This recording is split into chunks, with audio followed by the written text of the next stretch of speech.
paano natin ito susolve?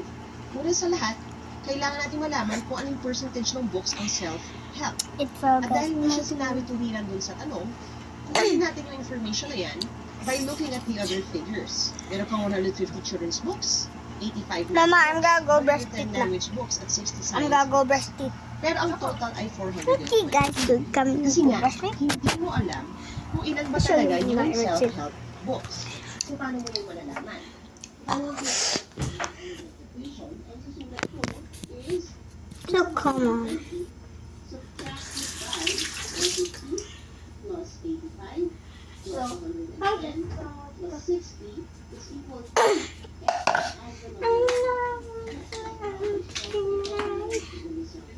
Cover.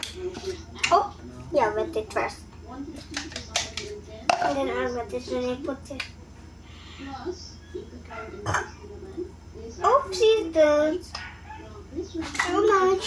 405 ay babawas ko sa 450 which would mean na meron akong 50 cells books sa measuring.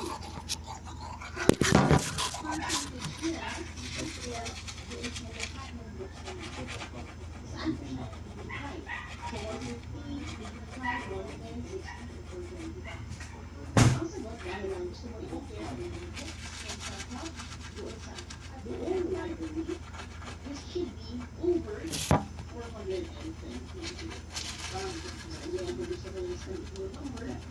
Divide ko siya po sa 5. This will give you 3 over 84.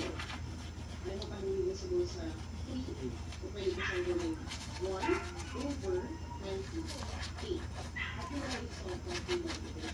Now this will give me 0.03 5, 7, 4, so forth. Dentro de los totis na. Doble.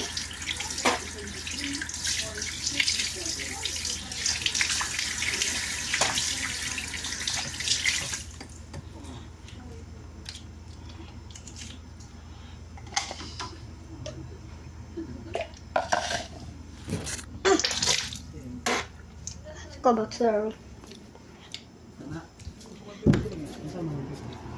You don't mind gonna get what?